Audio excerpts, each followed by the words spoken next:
আর মিথ্যা মামলা মোকদ্দমা দিয়ে এই ডুমুরিয়া, ফুলতলা, খুলনা, সারা বাংলাদেশের মানুষকে কিভাবে যে অত্যাচার জুলুম করা হয়েছে সে কথা আমি মাঝে মাঝে যখন কয়েকজনের ঘটনা জানি, কিছু মানুষের জীবন জানি, এগুলো বলতে গেলে ভাবতে গেলে নিজের চোখে নিজে পানি এসে যায়।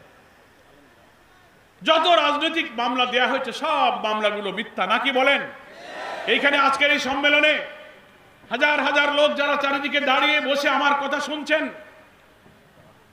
যারা এই 15 বছরে মিথ্যা মামলায় জেল খেটেছেন, কোর্টের বারান্দায় হাজিরা দিয়ে দিয়ে টাকা পয়সা, ব্যবসা বাণিজ্য সবকিছু তছনছ হয়ে গেছে, সেই মজলুম ভাইরা একটু হাত তুলে দেখান কাদের নামে মামলা, কারা জেলে গেছেন, কারা মামলা কেটেছেন। তাকিয়ে দেখেন গোয়েন্দা সংস্থা, সরকারের লোকেরা। একটা উপজেলায় যদি এত লোক মিথ্যা মামলা নির্যাতিত হয়, তারা আবার এদেশে রাজনীতি করবে কিনা, তাদের রাজনীতির করার নৈতিক অধিকার আছে কিনা, এটা তো জনগণই সিদ্ধান্ত নেবে। কি বলেন, ঠিক কিনা? কি আশ্চর্যের ব্যাপার। এবং আমি তো পরীক্ষা নিরীক্ষা করে দেখেছি, যতগুলো মামলা এই যে হাজার হাজার লোকের নামে হয়েছে, একটা মামলাও সত্য না, সব মামলা মিথ্যা। এই যুগ আমরা পার করেছি। আপনাদের ভাই, আপনাদের সন্তান হিসেবে আমার খবরও তো আপনারা জানেন, জানেন কিনা বলেন?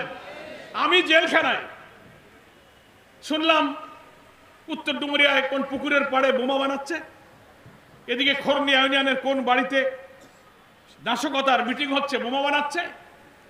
আমি জেলে, মামলায় লেখা হয়েছে আমি, পুলিশ ধাওয়া দিল, বোমা বানানোর লোকেরা পলায় চলে গেল, আমিও পলায় চলে গেলাম।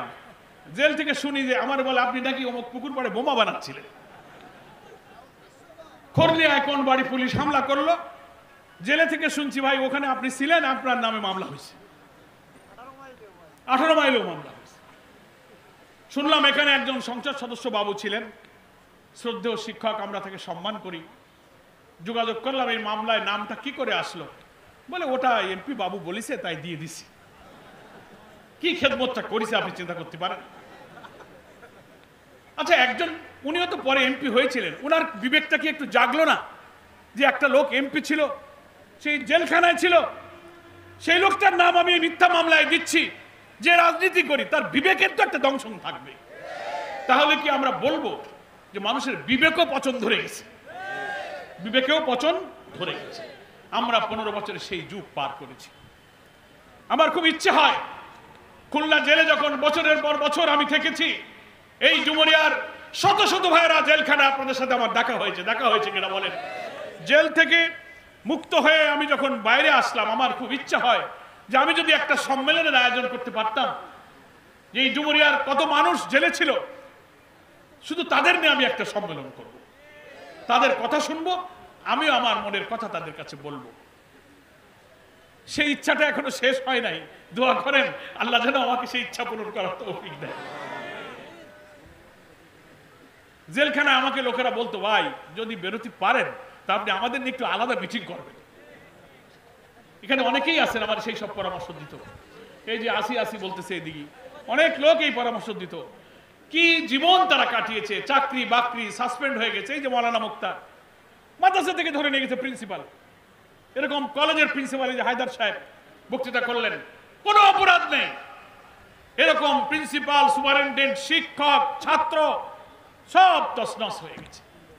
এই যুগ আমরা পার করেছি। তাহলে থানা আমির বলতেছে যে বুড়ো মানুষ জেলা আমিরও জেল খাটিছে, তার চাকরি এই মামলায় টিকতে না পারে চাকরি থেকে ইস্তফা দিতে হয়েছে।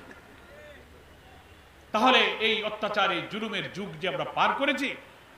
এখন আমাদের সাংবাদিকরা প্রশ্ন করে, এখানেও সাংবাদিক বন্ধুরা আছেন, আপনি দেখলেন এই বিশাল সম্মেলনের কারা মজলুম।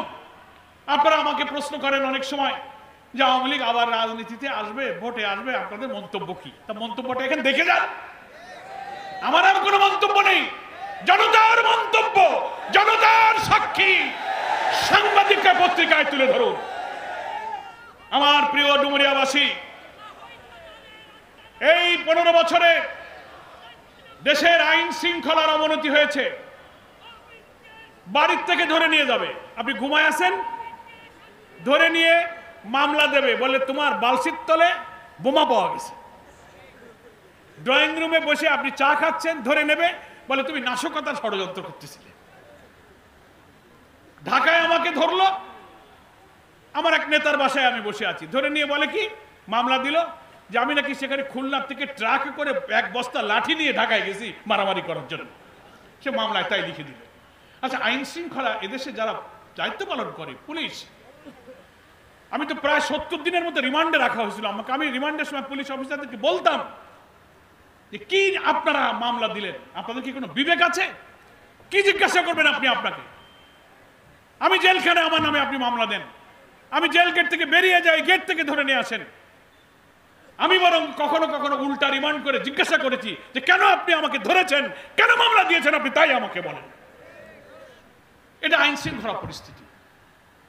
কিন্তু আওয়ামী লীগ, যুবলীগ, ছাত্রলীগ এরা অন্যায় করলে তাতে কোনো দোষ নেই। ওরা মারবে, ব্যবসা বাণিজ্য ভাঙচুর করবে, লুটপাট করবে, দাড়িওয়ালা টুপিওয়ালা আলেমওয়ালা আমাদের নির্যাতন করবে, তাদের কোনো দোষ নেই। আর আমি আশ্চর্য হই যে পুলিশ প্রশাসনের যে ওসি, যিনি এসআই থাকেন, যিনি ফাঁড়ি বা ক্যাম্প বা আইসির ইনচার্জ থাকেন, তার মামলাটা নেয়ার সময় কি বিবেক একটুও কাঁদে না যে আমি কি নিচ্ছি? আমি জিজ্ঞেস করলি, বলে স্যার আমাদের তো কিছু করার নেই, উপরের অর্ডার। তা আমি বলি যে আপনি যে চাকরি করেন, প্রজাতন্ত্রের কর্মচারী, জনগণের খাজনা ট্যাক্সের পয়সায় আপনার বেতন হয়, চাকরি বিধিতে আছে, আপনি কোনো অন্যায় হুকুম, অন্যায় আদেশ আপনি মানবেন না। পুলিশের যে সার্ভিস রুল, যে কোড অফ কন্ডাক্ট, সেখানে কি আছে যে কোনো অন্যায় আদেশ দিলেও আপনি মানতে বাধ্য থাকবেন? আপনি সত্যের উপরে দাঁড়িয়ে সত্য কথা বলুন। বলে স্যার চাকরি থাকবে না স্যার। তাহলে আমার দেশের সব পুলিশদেরকে আমরা অপরাধী বলি না, তার মধ্যেও ভালো মানুষ আছে। আর কিছু আছে তারা রক্তে মাংসে এই পতিত ফ্যাসিবাদের দোসর হয়ে তারা কাজ করেছে। সত্য, মিথ্যা, ন্যায়, বিবেক তাদের কাছ থেকে হারিয়ে গেছে। অনেকে বলে তাদের বিবেক কুকুরে খেয়ে গেছে। আমার বলে ভাই ওকে বিবেক বলে লাভ আছে, ওদের বিবেক কুকুরে খেয়ে গেছে। সেই দেশ, সেই 15 বছর আইন শৃঙ্খলায়, ভোটাধিকার, রাজনৈতিক অধিকার, সাংবিধানিক অধিকার সব আমরা অর্জন করতে পারিনি। তার থেকে আমাদেরকে বঞ্চিত রাখা হয়েছে। আর দেশের অর্থনীতি, ব্যবসা বাণিজ্য, ব্যাংক সব ফোকলা করে ফেলা হয়েছে। হাজার হাজার নয়, লক্ষ লক্ষ কোটি টাকা বিদেশে পাচার করা হয়েছে। প্রধানমন্ত্রী, তার ছেলে মেয়ে আর তার ভাইয়েরা মিলে ওই গোষ্ঠীর, ওই বংশের আত্মীয়র লেজ লম্বা করে যতদিন যায় তারা মিলে সিন্ডিকেট করে একটা পরিবারতন্ত্র এখানে কায়েম করা হয়েছিল। ব্যাংকগুলো লুটপাট করেছে, ব্যাংকগুলো ব্যাংকরাপ্ট হয়ে দেউলিয়া হয়ে যায়। ব্যাংকের চেয়ারম্যান এমডি কে ডেকে এনে ডিজিএফএ কে বাধ্য করে এমডি কে সিগনেচার করে ব্যাংক দখল করে নিয়ে যায়। আমানতকারীরা ব্যাংক থেকে টাকা তুলে নিয়ে ব্যাংক আর চলবে না। এখন অন্তর্বর্তীকালীন সরকার এই দায়িত্ব নেওয়ার পরে ব্যাংকগুলো এখন ঘুরে দাঁড়াতে শুরু করেছে। কি বলেন ঠিক কিনা? আগে টাকা দিতে পারতো না, ব্যাংক বন্ধ হয়ে যাচ্ছিল। এখন কেবল 3 মাস এই অন্তর্বর্তীকালীন সরকার দায়িত্বে এসেছে। আপনাদেরকে বলবো, ইসলামী ব্যাংক, আল আরাফা ব্যাংক, তারপরে অন্যান্য যে সমস্ত ব্যাংক আছে, আপনারা কোনো ব্যাংক থেকে এখন আর আমানত টাকা তুলে নেওয়ার দরকার নাই। আস্তে আস্তে ব্যাংকগুলো কিন্তু ঘুরে দাঁড়াচ্ছে। কি বলেন ঠিক কিনা? এই অর্থনীতিকে আমাদেরকে বাঁচিয়ে রাখতে হবে, চেষ্টা করব। আমার আগে সেই সকাল 9টা থেকে অনেক নেতৃবৃন্দ বক্তব্য রেখেছেন। আমি তো আশা করি সকলেরই বক্তব্যের মধ্যে একটা মূল প্রতিপাদ্য বিষয় ছিল, সেটা হচ্ছে আমরা একটা দুঃসময় পার করে একটা নতুন সুসময়ের দিকে যাত্রা শুরু করেছি। একটা নতুন বাংলাদেশ আমাদেরকে গড়তে হবে। জামাত ইসলামের কর্মী হিসেবে সেই বাংলাদেশ গড়ার জন্য আমাদের কি ঐতিহাসিক দায়িত্ব, সামনে একটি জাতীয় নির্বাচন আসন্ন, সেখানে আমাদের কি ভূমিকা পালন করতে হবে, সকল বক্তা কিন্তু সেই বক্তব্যই আমাদেরকে দিয়েছেন। এখানে ডুমুরিয়া উপজেলায় হিন্দু ভাইদেরকে নিয়ে একটা কমিটি গঠিত হয়েছে। সেই কমিটির সভাপতি বাবু কৃষ্ণ নন্দী, সেই কমিটির সহসভাপতি ডাক্তার হরিদাস বাবু, সেই কমিটির সেক্রেটারি বাবু দেবপ্রসাদ, একটি কলেজের প্রিন্সিপাল, ওনারাও কিন্তু এই পরিবর্তিত প্রেক্ষাপটে এই ডুমুরিয়া উপজেলার হিন্দু সম্প্রদায়ের যে ভাইয়েরা বসবাস করেন তাদের মনের কথা, তাদের হৃদয়ের ভাষা কিন্তু তারা বক্তব্য দিয়ে আজকের এই সম্মেলনে তুলে ধরেছেন। ফলে আমি তাদেরকেও আন্তরিকভাবে আজকের এই সম্মেলনে বক্তব্য রাখার জন্য ধন্যবাদ জানাই। আপনারা যখন মিছিল নিয়ে নিয়ে এখানে আসছিলেন, আমি তাকিয়ে তাকিয়ে দেখছিলাম আর আমার ভেতরে একটা কষ্ট, একটা মায়া আমি অনুভব করছিলাম। সে সুদূর শরাবপুর, জালিয়াখালী, চাঁদগড়, আখড়া থেকে নিয়ে এদিকে উত্তর দিকে ধামালা ইউনিয়নের মান্দ্রা, চেচুড়ি, একেবারে অভয়নগর পর্যন্ত, আর এদিকে 18 মাইল চুকনগর, আটলা ইউনিয়নের সাতক্ষীরার সীমান্ত থেকে এদিকে খুলনা বিশ্ববিদ্যালয়ের একেবারে গুটুদিয়া ইউনিয়নের প্রান্ত পর্যন্ত বিশাল বিস্তীর্ণ জনপদের ডুমুরিয়ার 14টি ইউনিয়নের হাজার হাজার কর্মীরা আজকে ফজরের নামাজ পড়ে এই সম্মেলন সফল করার জন্য তাকবীর ধ্বনি দিয়ে যে যাত্রা শুরু করেছেন, এটা ভাবতে আমার হৃদয়ের মধ্যে একটা আনন্দ, একটা আবেগ, একটা কষ্ট, একটা কৃতজ্ঞতা আমি আপনাদের প্রতি অনুভব করছিলাম। কারণ আমি জানি এই ডুমুরিয়ার রাস্তাঘাট, এই ডুমুরিয়ার গ্রামে গঞ্জের কত দূর, কত কষ্ট করে ডুমুরিয়ার মানুষ জীবনযাপন করেন। আজকে শনিবার কষ্ট করে ব্যক্তিগত কাজকর্ম ফেলে যারা আজকের এই সম্মেলনে হাজির হয়েছেন, আমার আরো একটা কারণে আল্লাহর শুকরিয়া আদায় না করে আমি পারছি না যে বহুদিন পর, সেই বহুদিন যে কতদিন, প্রায় 20 বছর পর ডুমুরিয়ার এত মানুষকে, আমার কর্মীদেরকে একসাথে আমি দেখতে পাচ্ছি, আলহামদুলিল্লাহ। আপনারাও মনে হয় অনেকে আছেন প্রায় 20 বছর পর আজ আমাকে প্রথম সরাসরি দেখতে পেলেন। কি বলেন, ঠিক কিনা? এটা কি আমার সেই মাবুদ, সেই গফুরুর রহিম, সেই দয়াময় আল্লাহর কাছে আমরা শুকরিয়া আদায় করব না? প্রায় 2000 ছাত্র জনতার রক্ত, 40,000 ছাত্র জনতা আহত, ক্ষতবিক্ষত, পঙ্গু, চোখ নেই, হাত নেই, পা নেই, মগজ ছুটে গেছে। 3 মাস আগে গুলিবিদ্ধ আব্দুল্লাহ গত পরশুদিন ইন্তেকাল করে, তার জানাজায় ছাত্র জনতা অশ্রুসিক্ত হয়েছে। এত ত্যাগের বিনিময়ে অর্জিত নতুন বাংলাদেশে আমরা যে দাঁড়িয়েছি, আমাদেরকে তাদের এই রক্তের ঋণ শোধ করতে হবে। যাদের ত্যাগ, যাদের কষ্ট এখনো শেষ হয়নি, এখনো পিতাহারা সন্তানরা তার লাশের খবর পায়নি। লাশ খোঁজার জন্য একবার ঢাকা মেডিকেল, সিএমএইচ, হিমঘর, গণকবরে গিয়ে আজকে সন্তানেরা, কালকে রাতেও শুনলাম একটা বাপকে কবরের মধ্যে গিয়ে তার বাপকে খুঁজে বেড়াচ্ছে। এখনো আহতদের মায়েরা, স্ত্রীরা, সন্তানেরা পঙ্গু, চোখ নেই, হাত নেই, তাদের চিকিৎসার কোনো সুব্যবস্থা নেই। তারা বাসায় বসে কান্নাকাটি করছে, সুচিকিৎসা পাচ্ছে না। এত ত্যাগের বিনিময়ে অর্জিত এই নতুন বাংলাদেশে যাদের কারণে এত লোক নিহত হলো, জীবন দিল, আহত হলো, হাত হারালো, পা হারালো, যারা 5 তারিখে মানুষ হত্যা করার পরে আগুন দিয়ে লাশ জ্বালিয়ে ছাই করে দিল, আকাশ থেকে হেলিকপ্টারে করে যে পতিত ফ্যাসিবাদী প্রধানমন্ত্রী নিজের দেশের লোককে হেলিকপ্টার থেকে গুলি করতে পারে। 6 সালের 28 অক্টোবর পল্টনের ময়দানে দিনের বেলায় লাঠি দিয়ে সাপের মতো পিটিয়ে পিটিয়ে হত্যা করে লাশের উপরে নাচানাচি করতে পারে, সেই নিষ্ঠুরতম ইতিহাসের ফ্যাসিবাদের মাস্টারমাইন্ড তারা আবার আগামী নির্বাচনে আসবে, দেশের রাজনীতি করবে কি করবে না এই সিদ্ধান্ত আপনারাই গ্রহণ করবেন। এমন এক যুগ আমরা পার করেছি। আমার আগের বক্তারা বলেছেন আমাদের কোনো ভোটাধিকার ছিল না।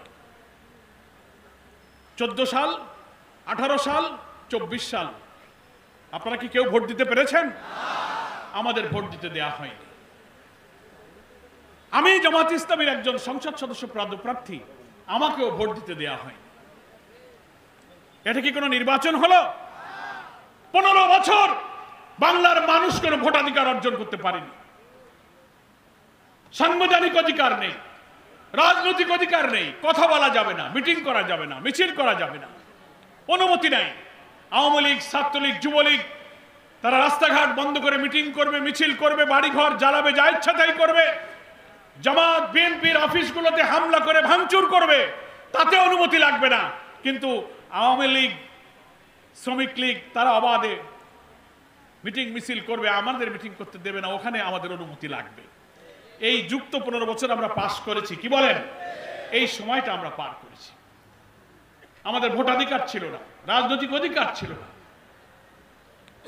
সংবিধান আমাদেরকে যে অধিকার দিয়েছে তা দেয়া হয়নি। 2 লক্ষ কোটি টাকা গোয়েন্দা সংস্থার জরিপে এসেছে, 2 লক্ষ কোটি টাকা, $57 বিলিয়ন বাংলাদেশের অর্থনীতি থেকে বিদেশে পাচার করা হয়েছে। মালয়েশিয়া, সিঙ্গাপুর, কানাডায় তারা বেগমপাড়া, সেকেন্ড হোম, নানান বাড়িঘর তারা করেছে। ওরা বুঝেছিল যে অর্থনীতি লুটপাট করলাম, মানুষ খুন করলাম, লাশ আগুন দিয়ে পুড়িয়ে ছাই করলাম, আজরাইল আসার টাইম হয়ে গেছে, বাঁচার কোনো পথ হবে না। এই জন্য বিদেশে তারা বাড়িঘর করছিল যে খবর খারাপ দেখলে যাতে কাটিয়ে পড়তে পারে।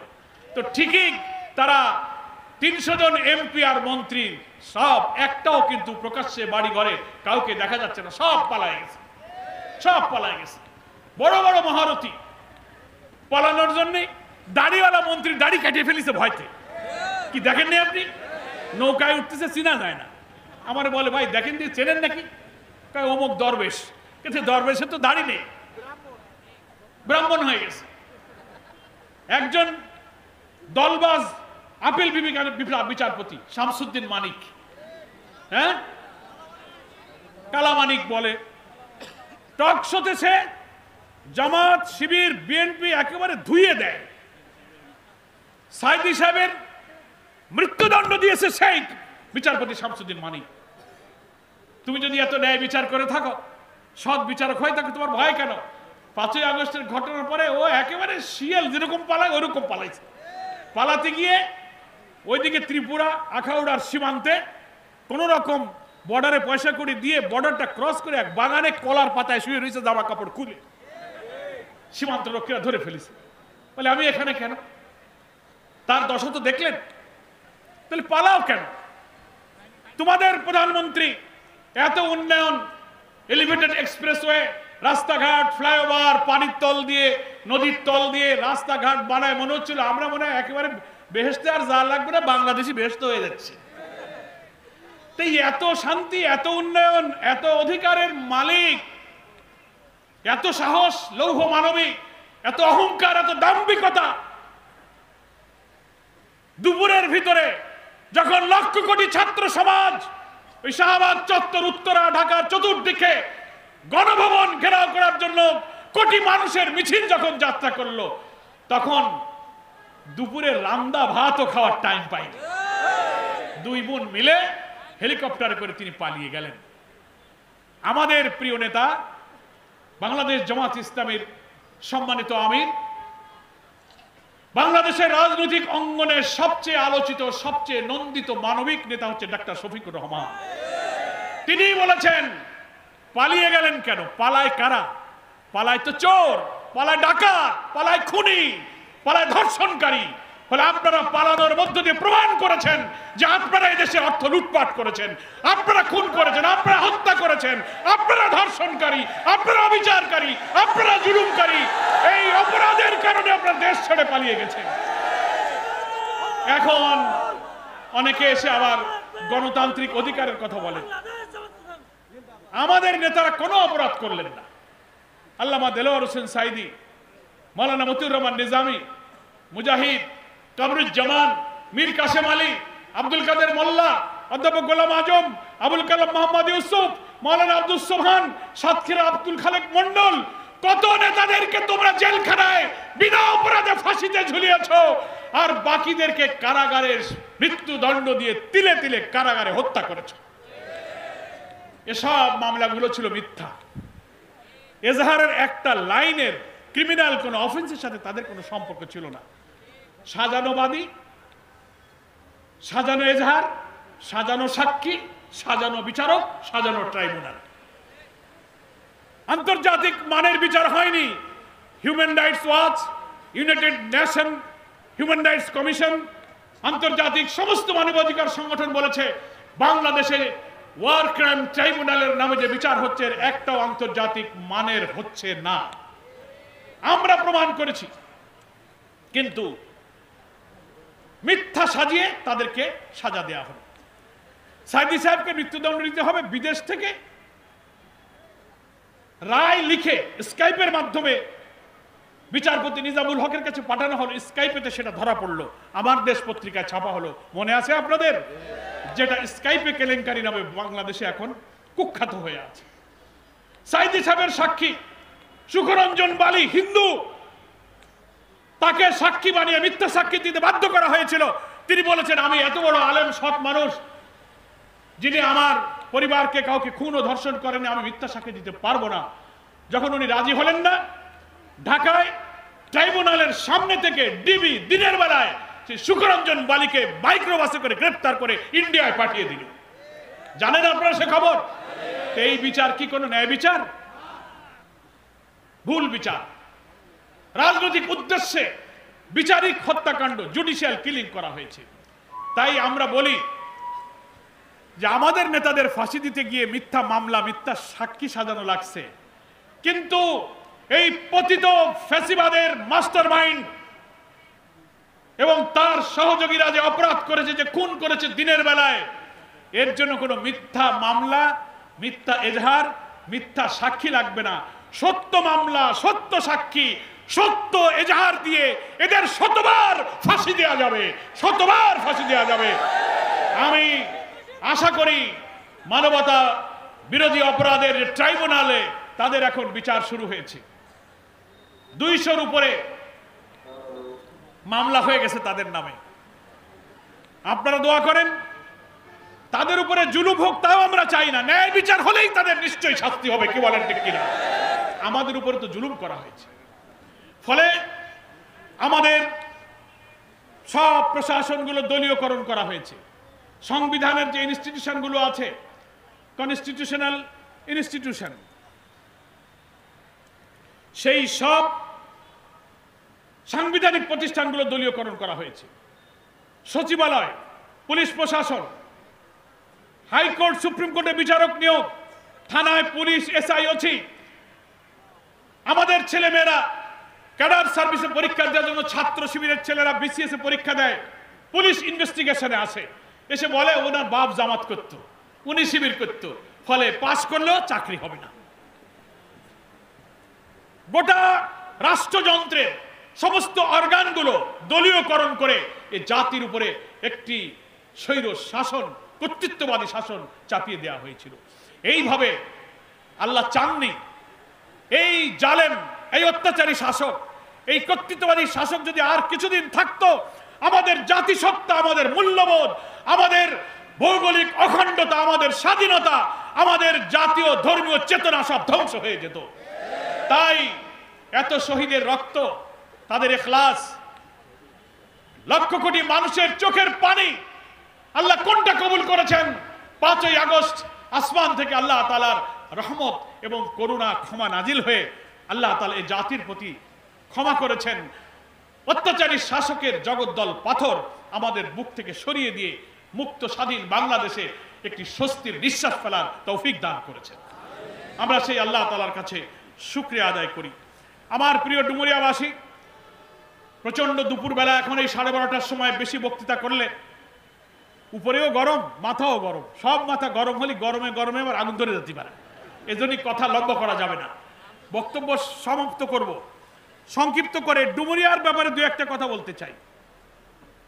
আমার আগের বক্তারা বলেছেন অতিবর্ষণজনিত কারণে ডুমুরিয়ায় যে জলাবদ্ধতা শুরু হলো, আপনারা ইতিমধ্যেই মিডিয়ার সুবাদে জানতে পেরেছেন।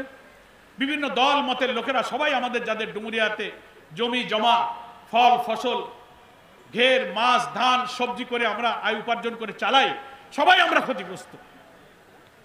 অনেকগুলো বিল আছে। আমিও এই অঞ্চলের সন্তান হওয়ার কারণে আমারও জমি জমা যার কিছু আমার, তাও এ কারণে ক্ষতিগ্রস্ত হয়েছে। ফলে আমরা এটা জানার পর, যদি এখন আমরা ক্ষমতায় নেই, এখন সরকারে কোনো মন্ত্রী নেই, এমপি নেই, একটা অন্তর্বর্তীকালীন অরাজনৈতিক সরকার, তবুও আমরা সরকারের কাছে গিয়েছি, সচিব থেকে নিয়ে নিচ পর্যন্ত 2 উপজেলার ইউনো ডিসি মিটিং করে আমি কিছু পাম্প চেয়েছিলাম, স্লুইস গেটগুলো 2 দিকের মাটি কেটে পানি সরবরাহের ব্যবস্থা করতে বলেছি। কিন্তু মুশকিল হয়েছে কি ভাই, আমি আগেও তো আপনাদেরকে বলেছি যে আমাদের এই যে বিপদ, এটার জন্য শুধু সরকারকে দোষ দিয়ে লাভ নেই, এটার জন্য প্রাকৃতিক কিছু কারণে এটা হয়ে গেছে, আর আমাদের মানব সৃষ্ট কিছু কারণ আছে কিনা বলেন। আমরা খালে পাটা দেব, বাঁধ দেব, এদিকে যেতে দেব না, পলি পড়ে যাবে, পানির প্রবাহ থাকবে না। আর প্রাকৃতিক আবহাওয়া জলবায়ু পরিবর্তনের কারণে সমুদ্র পৃষ্ঠ উঁচু হয়ে যাচ্ছে, ভূপৃষ্ঠের চেয়ে পানির প্রবাহ কমছে। ভারত 54টি নদীর উজানে বাঁধ দিয়ে গ্রোম নির্মাণ করে পানির প্রবাহ বন্ধ করে দিয়ে আমাদের দেশে নাব্যতা নষ্ট হয়ে যাচ্ছে। এসব প্রাকৃতিক কিছু কারণে আমাদের এই অঞ্চলের বিলগুলোতেই জলাবদ্ধতা তৈরি হয়েছে। এবং যখন আমি সংসদ সদস্য ছিলাম, বহু জায়গার জলাবদ্ধতা নিরসনের জন্য আমি নিজে গিয়ে পাটা সরিয়েছি, খাল কেটেছি, মাটি খনন করে পানির প্রবাহ তৈরি করার চেষ্টা করেছি। ভাই 52-53 বছরের এই কষ্ট কি 5 বছরে দূর করা যায়? আর আমরা নিজেরাও শুধু যারটুকু ভালো নিজে বেঁচে থাকলেই হয়, তারটুক সে করে, আর একজনের অসুবিধা সে দেখে না। এই করতে করতে গড়ে এখন সামগ্রিক সমস্যা তৈরি হয়েছে। সরকারকে বলার কারণে সরকার বরিশাল ভোলা থেকে কিছু পানি সেচ করার পাম্প দিয়েছে, সেগুলো এখানে আনা হয়েছে। আরও কিছু পাম্প আসবে, ড্রেজিং বেসিন, গেটের মুখ খুলে দেওয়া। শুকনো মৌসুমে প্রায় 90টা স্লুইস গেট আছে শুধু ডুমুরিয়ায়। ছোট বড় এই গেটগুলো আমি ইউনোকে বলেছি, ডিসিকে বলেছি যে বর্ষাকালে তো পারেন না, কিন্তু শুকনো মৌসুমে শীতকালে গেটের 2 মাসের মুখ মাটি কেটে আপনি পরিষ্কার করে দেন, যেন বর্ষা হলে পানি চলে যেতে পারে। ওরা বলেছে স্যার এটা তো ভালো কথা বলেছেন, আমরা শুকনো মৌসুমে গেটগুলোর মুখ পরিষ্কার করে দেওয়ার চেষ্টা করব। মন্ত্রণালয় থেকে আমার সঙ্গে যোগাযোগ করা হয়েছে। আমাদের এই কান্না, আমাদের এই দাবি শুনে তারা বলেছে যে আর কি করা যায় আপনার ওই এলাকায়, আমরা একটা প্রকল্প গ্রহণ করব। ডুমুরিয়ার ইউনোকে আমি দায়িত্ব দিয়েছি, আমাদের অ্যাডভোকেট ইউসুফ মোল্লা সহ অনেক নেতৃবৃন্দকে দায়িত্ব দিয়েছি। তারা একটা প্রকল্প তৈরি করে ন্যূনতম আর কি করা যায় সেটা করার জন্য সরকার ব্যবস্থা নিতে রাজি হয়েছে আলহামদুলিল্লাহ।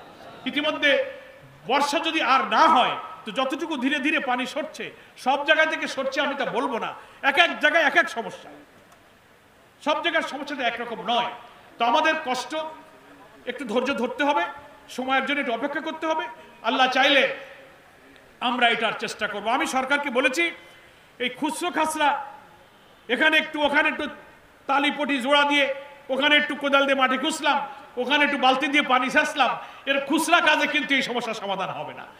এই অঞ্চলের 60-এর দশকে যে পোল্ডার, স্লুইস গেট, ওয়াবদা যা করেছিল, দীর্ঘকালের এই জলাবদ্ধতা নিরসনের জন্য এখানে কয়েক হাজার কোটি টাকার প্রকল্প হাতে নিতে হবে এবং বিশাল মহা পরিকল্পনা নিয়ে পানি উন্নয়নের বোর্ডের পক্ষ থেকে এই পরিকল্পনা বাস্তবায়ন করতে হবে। আমরা এটার জন্য পেছনে লেগে আছি। একটা নির্বাচিত সরকারের হাতে ক্ষমতা আসলে আশা করি এই ক্ষুদ্র অল্প দিনের জন্য অন্তর্বর্তীকালীন সরকারের পক্ষে একনেকে পাশ করার মতো এত মহাপরিকল্পনা এরা হয়তো নিতে পারবে না। তবে আপাতত আমরা যতটুকু পারি সেটা আমরা করছি এবং এই জলাবদ্ধ পানি অধ্যুষিত এলাকায় যেহেতু আমাদের জন্ম, রাজনীতি করি আর না করি এটা আমাদের মাথার ব্যথা, কি বলেন ঠিক কিনা? এটা আমরা নিরসনের জন্য ইনশাল্লাহ আমরা চেষ্টা করব। আমার অমুসলিম ভাইদেরকে আমি আগেই ধন্যবাদ জানিয়েছি, এখনো বলি আমি খুশি হয়েছি যে অমুসলিমরা কমিটি করেছেন, হিন্দু ভাইরা ডুমুরিয়ার 14টি ইউনিয়নে তারা এই অল্প সময়ে ডিসেম্বরের ভিতরে তারা ইউনিয়ন কমিটি করবেন হিন্দুদের নিয়ে। এরপরে ডুমুরিয়া একটা হিন্দু মহাসম্মেলন হবে ইনশাআল্লাহ। জামাত ইসলামী এই হিন্দু মহাসম্মেলনে সহযোগিতা করবে। 14 ইউনিয়নের সমস্ত হিন্দুরা স্বতঃস্ফূর্তভাবে এই হিন্দু মহাসম্মেলনে যোগ দেবেন। সেখানে আমরা তুলে ধরব যে আমাদের জামাত ইসলামের সম্পর্কে যে অপপ্রচার করা হয়, মিথ্যাচার করা হয়, এটা ঠিক না। হিন্দু, মুসলিম, বৌদ্ধ, খ্রিস্টান সকলে মিলেমিশে এই দেশ আমাদের, আমরা স্বাধীন করেছি। এই সংবিধান, এখানকার গণতন্ত্র, এখানকার ভোটাধিকারের জন্য আমরা হাতে হাত ধরে প্রত্যেকের অধিকারের জন্য আমরা এখানে লড়াই করব, একসাথে আমরা থাকব।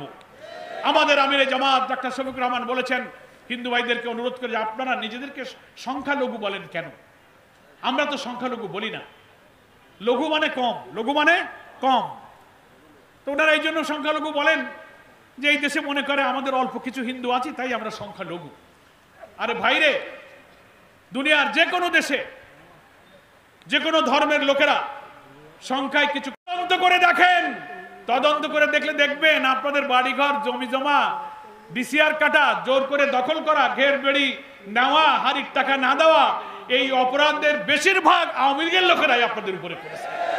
কি বলেন ঠিক কিনা? ফলে আমাদের ব্যাপারে অপপ্রচার করে কোনো লাভ নেই। আগামী জাতীয় নির্বাচনে আমি হিন্দু ভাইদের কাছে দুহাত তুলে আবেদন জানাবো, আপনারা একটা বার সুযোগ দেন। এই দেশে কল্যাণ রাষ্ট্র প্রতিষ্ঠিত হলে আল্লাহর প্রিয় নবী সকল ধর্মের মানুষের যে অধিকার নিশ্চিত করেছেন, আমরা সেই অধিকার দিয়ে প্রমাণ করব ইসলামের এই সৌন্দর্য বিউটি সব ধর্মের জন্য শান্তির নিশ্চয়তা দিতে পারে। আপনারা নিরাপদে থাকবেন। একসময় এই ডুমুরিয়া ছিল মৃত্যুপুরী। এ বাহিনী সে বাহিনী, সন্ধ্যার আগে মানুষ বাড়ি ফিরে যেত, মনে আছে কিনা বলেন? এখানে হাত কাটা, ওখানে মাথা কাটা, ওখানে লাশ। আমাকে হুমকি দেওয়া হয়েছে, আপনি সন্ত্রাস দমনের চেষ্টা করছেন, আমাদের গ্রেফতার করলে আপনি কিন্তু এই এলাকায় আসতে পারবেন না, আপনার কিন্তু লাশ। চিঠি দিছে গোপনে বাহিনীরা। আমি পুলিশের কাছে চিঠি দেখিয়ে বলেছি আমার জীবন নিরাপত্তাহীন। স্বরাষ্ট্রমন্ত্রীকে বলেছি আপনারা আমার নিরাপত্তার ব্যবস্থা করুন। আমি জীবনের ঝুঁকি নিয়ে তাদের হুমকিকে পরোয়া না করে এই ডুমুরিয়ায় সন্ত্রাস মুক্ত করার জন্য অভিযান চালিয়ে গ্রেফতার করে অনেকে দেশ ছাড়া হয়েছে এবং অনেকে কারারুদ্ধ হয়ে সেই ডুমুরিয়া এখন বলতে গেলে খানিকটা সন্ত্রাস মুক্ত হয়েছে। ইনশাআল্লাহ আল্লাহকে ভয় করে যে সৎ নেতৃত্ব যারা যেখানে দায়িত্ব পালন করে সেখানেই শান্তি স্থাপিত হয়। এই ডুমুরিয়ায় ইনশাআল্লাহ সেই মৃত্যুপুরীর দিন, সেই সন্ত্রাস আর আন্ডারগ্রাউন্ডে খুন খারাপের দিন আর ফিরে আসতে আমরা দেব না ইনশাআল্লাহ। হিন্দু ভাইরা তাদের যার জমি, জমি যার ঘের তার, জমি যার ফসল তার, নিরাপদে বাড়িঘরে থাকবেন, মিলেমিশে বসবাস করবেন। জামাত ইসলামীর 14টি ইউনিয়নের ওয়ার্ল্ডে ইউনিয়নের কর্মীরা আপনাদের পাশে থেকে আপনাদের সাহায্য করবে ইনশাআল্লাহ। আমার প্রিয় ভাইরা, আজকের এই সম্মেলনে আমি তাই বলবো যে কালো যুগ আমরা পার করে এসেছি, এই কালো যুগ যেন আর বাংলাদেশে না আসে। সবাই কি রাজি আছেন? ফলে ওই পতিত ফ্যাসিবাদকে যদি রাজনৈতিকভাবে বিদায় দিতে হয়, আগামী জাতীয় নির্বাচনে যারা আমরা ফ্যাসিবাদকে বিদায় দেওয়ার জন্য রাজনৈতিক ময়দানে একটি জাতীয় ঐক্য গড়ে তুলে তাদেরকে বিদায় দিয়েছি এক দফা। ছাত্ররা 19 দফা, 18 দফা, 10 দফা তাদের কোটার দাবি করতে করতে শেষে এসে সেই দফা আসলো এক দফা। সেই দফা কি? বুবু যান, আপনার বাড়ি আপনি চলে যান, যেখানকার মাল সেখানে চলে গেছে, এক দফা। এখনো আগামী জাতীয় নির্বাচনে ওই পতিত ফ্যাসিবাদকে রাজনীতির ময়দানে গণবিচ্ছিন্ন করতে গেলে আবারও জাতীয় ঐক্য গড়ে তুলতে হবে। আমরা এই ফ্যাসিবাদকে মুক্ত করার জন্য যারা আমরা ঐক্যবদ্ধ হয়েছিলাম, বিএনপি, জামাত, সকল বিরোধী দলের মধ্যে এই জাতীয় নির্বাচনে একটা জাতীয় ঐক্য গড়ে তুলে রাজনৈতিকভাবে তাদেরকে গণতন্ত্র থেকে বিচ্ছিন্ন করতে হবে। আমরা সন্ত্রাস, সহিংসতা, নিয়মতান্ত্রিকতা মেনে সন্ত্রাস, সহিংসতা আমরা পরিহার করতে চাই। এটা আজকে একটা কর্মী সম্মেলন। আমাদের অনেক নেতারা কর্মীদের কাজ বলেছেন। সামনে জাতীয় নির্বাচন, এই বছর খুব গুরুত্বপূর্ণ, 25 সাল। প্রত্যেকটি ইউনিয়ন, ওয়ার্ড, ইউনিট, ভোট কেন্দ্রে কমিটি করে করে এখন কি আর আমাদের বসে থাকার, বিশ্রাম নেবার সময় আছে? এই যে আমরা হ্যাঁ হ্যাঁ হাত তুললাম, স্লোগান দিলাম, ঘরে বসে থাকলে এটা কোনো কামে লাগবে না, নিজে কাজ করতে হবে। আমার একটা ভোট কেন্দ্রে 3000, 3500, 4000 ভোটার আছে। অর্ধেকের বেশি ভোটারকে আমার সমর্থক বানাইতে হবে। প্রতিদিন সকাল বিকাল বাড়ি যাইতে হবে, দাওয়াত দিতে হবে, সামাজিক কাজ, সুখে দুঃখে কষ্টে তাদের পাশে যেতে হবে এবং সাংগঠনিক দায়িত্ব, দাওয়াতি কাজ, ইউনিট, দাওয়াতি ইউনিট, সক্রিয় ইউনিট, নির্বাচনী কমিটি যেভাবে নির্দেশনা যাচ্ছে সেগুলো আপনারা পালন করবেন। তাই আসুন আগামী দিনে নতুন সমাজ পরিবর্তনের অন্তর্বর্তীকালীন সরকার কিছু সংস্কারের দায়িত্ব পালন করছেন। পুলিশ প্রশাসন, বিচার প্রশাসন, নির্বাচন কমিশন, সিভিল প্রশাসন, সংবিধান ন্যূনতম সংস্কার করে খুব লম্বা সময় না নিয়ে অবিলম্বে একটি জাতীয় নির্বাচনের ব্যবস্থা করুন। বেশি দেরি করলে ষড়যন্ত্র আরো বেশি হইতে পারে। পতিত স্বৈরাচারেরা পেছন দরজা দিয়ে ঢোকার চেষ্টা করে, অডিও ভিডিও দিয়ে বলে আমি বর্ডারের পাশে আছি, যে কোনো সময় ঢুকে পড়বা না, চট করে ঢুকে পড়বে না। ত্রিপুরা ব্রাহ্মণবাড়িয়া সীমান্তে তারা মহাসমাবেশ করবে, তারা প্রবাসী সরকার করবে, তারা প্রতি বিপ্লব, জুডিশিয়াল কু, আনসার কাণ্ড কত কি ঘটালো। বেশি লম্বা সময় নিলে এই ষড়যন্ত্র করতে পারে আরো। তাই লম্বা সময় না নিয়ে অন্তর্বর্তীকালীন সরকারকে রাজনৈতিক দলের ঐক্যমতের ভিত্তিতে আপনারা একটি জাতীয় নির্বাচনের ব্যবস্থা করবেন। ইনশাআল্লাহ একটি অবাধ গণতান্ত্রিক ভোটাধিকারের পরিবেশ আসলে জনগণকে সাথে নিয়ে আমরা আমাদের মৌলিক আদর্শিক মূল্যবোধের মধ্য দিয়ে এই প্রিয় বাংলাদেশে একটি কল্যাণ রাষ্ট্র আমরা ইনশাআল্লাহ গঠন করব। সেই কল্যাণ রাষ্ট্রে সকল ধর্ম, বর্ণ, দল নির্বিশেষে জাতীয় অধিকার সেখানে স্বীকৃতি পাবে, একটি শান্তিময় নিরাপদ বাংলাদেশ সেখানে তৈরি হবে। আজকের এই সম্মেলনে দূর দূরান্ত থেকে যারা কষ্ট করে এসেছেন মিছিল করে করে এই প্রচণ্ড রোদে, তাদেরকে আমি জামাত ইসলামীর পক্ষ থেকে আমার নিজের তরফ থেকে আপনাদের ভাই, আপনাদের সন্তান, আজ প্রায় 20-22 বছর আগে অবাধে ডুমুরিয়ার গ্রামে গ্রামে যেভাবে আমি যেতে পারতাম সেটা তো এখন পারি না। আবার সময় এসেছে ইনশাআল্লাহ বারবার আমাকে 14 ইউনিয়নে যেতে হবে, আপনাদের সঙ্গে আবার ইউনিয়নে গ্রামে গ্রামে দেখা হবে, ইনশাআল্লাহ দেখা হবে। আপনারা সেজন্য অপেক্ষা করবেন এবং ধৈর্য ধারণ করবেন। আপনাদের বাড়িতে আপনাদের স্ত্রী, আপনাদের সন্তান, আপনাদের ভাই বোন, পিতামাতা যারা আছেন তাদের সকলকে আমার সালামটা জানাবেন এবং দোয়া আশীর্বাদ করতে বলবেন। সবাই রাজি আছেন? বলবেন যে আমাদের পরোয়ার ভাইকে অনেকদিন পর দেখলাম, সালাম জানাইছে আর দোয়া চাইছে, বলবেন তো? কারা কারা বলবেন একটু হাত তোলেন। আমি না জানলে আল্লাহ তো জানবে, নাকি বলেন? সালামটা পৌঁছাবেন ইনশাআল্লাহ। আমার বক্তব্য শেষ হলে সভাপতির কথার পরে একটা মিছিল হবে। আমি ইনশাআল্লাহ আপনাদের সাথে যদি অনুমতি দেন তাহলে আমি মিছিলে থাকতে রাজি আছি। আমরা থাকবো, মিছিলে থাকবো।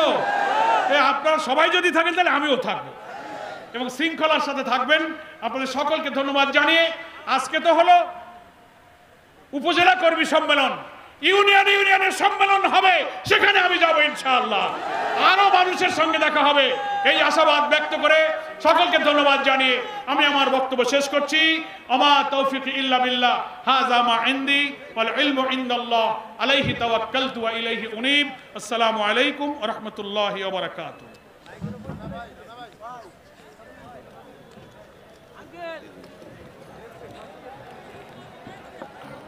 সম্মানিত উপস্থিতি,